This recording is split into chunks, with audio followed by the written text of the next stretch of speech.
আসসালামু আলাইকুম ভিউয়ার্স, আশা করি সকলে অনেক ভালো আছেন। আল্লাহর রহমতে এবং আপনাদের দোয়ায় আমিও বেশ ভালো আছি। প্রতিদিনের মতোই আজকের ব্লগ ভিডিওটি সাজিয়েছি আমার ব্যবসা এবং সংসারের কিছু কাজকর্ম দিয়ে। আশা করি ভিডিওটি আপনাদের কাছে ভালো লাগবে, তাই স্কিপ না করে আপনারা সম্পূর্ণ ভিডিওটি দেখবেন। সকালে উঠেই রান্নাবান্নার কাজ শুরু, এরপর লেগে পড়বো ব্যবসার কাজে। এখন আমি লাউয়ের খোসা ভাজি করব। আপনারা অনেকেই লাউয়ের খোসা ফেলে দেন। লাউয়ের খোসা ফেলে না দিয়ে একদিন ভাজি করে খেয়ে দেখতে পারেন কেমন টেস্ট হয়। জালি লাউয়ের খোসা একটু আলু দিয়ে ভাজি করলে আমার কাছে বেশ মজা লাগে। এর মধ্যে যদি একটু চিংড়ি মাছের শুটকি দেওয়া যায় তাহলে তো কোনো কথাই নেই। মাছ মাংস চেয়ে এই ভাজিটা দিয়েই আমি বেশ মজা করে খেতে পারি। আপনারা যারা হাতের কাজের ব্যবসা করতে চান অবশ্যই সম্পূর্ণ ভিডিওটি আপনারা দেখবেন। ঝটপট রান্নাটা শেষ করে আমাকে যেতে হবে একটু বাজারে কিছু সুতা এবং কিছু কাপড় কিনতে। এর পাশাপাশি আমার হাতে কাজ করা কিছু ড্রেস দোকানে ডেলিভারি দিয়ে আসবো। এখন আর আমি ভাত রান্না করব না, কালকের কিছু ঠান্ডা ভাত ছিল, ভাবলাম এতগুলা ভাত নষ্ট না করে ভাজি করে খেয়ে নিলেই হবে।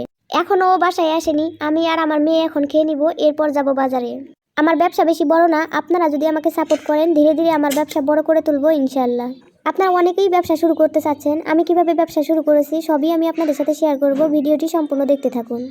এই যে এই দোকানেই আমার ড্রেসগুলো সেল করে থাকি। আপনারা যারা ব্যবসা শুরু করতে চাচ্ছেন, ভাবছেন আপনার ড্রেসগুলি আপনারা কোথায় সেল করবেন, ব্যবসা শুরু করার আগেই যদি আপনি কোথায় ড্রেসগুলো সেল করবেন এই চিন্তা করেন তাহলে তো ব্যবসা হবে না। ব্যবসা করতে চাইলে অবশ্যই আপনার ভিতরে আত্মবিশ্বাস থাকতে হবে। আপনি যদি সত্যিই ব্যবসা করতে চান, কিছু সুতা এবং কিছু কাপড় কিনে আল্লাহর উপর ভরসা করে কাজ শুরু করে দেন। আপনার তৈরি করা ড্রেসগুলি যদি সুন্দর হয়ে থাকে অবশ্যই আপনি ড্রেস তৈরি করার অর্ডার পাবেন। আর যদি অর্ডার নাও পেয়ে থাকেন, আপনার তৈরি করা ড্রেসগুলো কিছু স্যাম্পল কিছু দোকানে দেখাবেন। আপনার ড্রেসগুলি যদি সুন্দর হয়ে থাকে অবশ্যই প্রত্যেকটা দোকানে আপনার ড্রেসগুলি নেবে, সেখানে আপনার তৈরি করা ড্রেসগুলি আপনি সেল করে দিতে পারেন। মূলত এভাবেই আপনাকে ধীরে ধীরে ব্যবসা শুরু করতে হবে। এখন আমরা যাচ্ছি একটু বাজারে, কোথায় থেকে সুতা এবং কাপড় কিনবো সবই আমি আপনাদের সাথে শেয়ার করব, ভিডিওটি দেখতে থাকুন।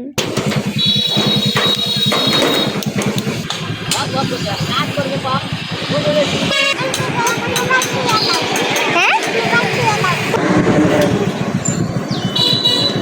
হুমায়রা, তুমি কোথায় যাচ্ছ?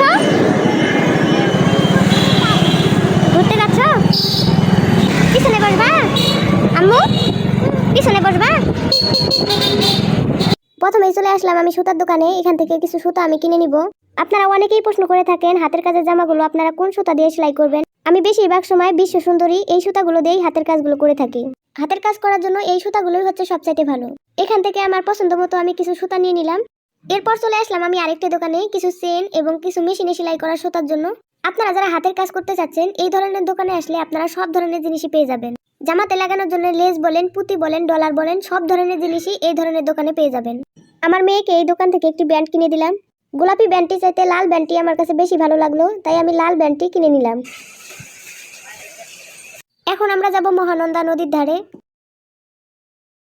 এই যে এই নদীটির নামই হচ্ছে মহানন্দা। এখানে আমরা কিছুক্ষণ বসেছিলাম, বেশিক্ষণ বসতে পারিনি, এখনো কাপড়ের দোকানে যাওয়া হয়নি, যেতে হবে একটু কাপড়ের দোকানে। চলুন তাহলে দেখে নেই কোন কাপড়ের উপরে আমি হাতের কাজগুলো করি।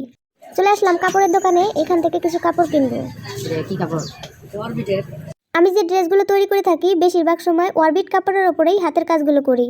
আমার পছন্দ মতো কিছু কাপড় আমি এখান থেকে কিনে নিলাম, এখন চলে যাব বাসায়।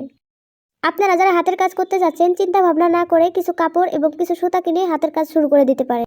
আত্মবিশ্বাস নিয়ে কাজ করলে ইনশাল্লাহ আপনি একদিন সফল নারী উদ্যোক্তা হয়ে উঠতে পারবেন। আমার ভিডিওটি যদি আপনাদের কাছে ভালো লেগে থাকে একটি লাইক ও আপনার মূল্যবান মতামত কমেন্ট করে জানাবেন। আপনারা যারা আমার চ্যানেলে নতুন দর্শক অবশ্যই চ্যানেলটি সাবস্ক্রাইব করে পাশে থাকা বেল আইকনটি বাজিয়ে দিবেন। আজকে এই পর্যন্তই, সবাই ভালো থাকবেন, সুস্থ থাকবেন, আল্লাহ হাফেজ।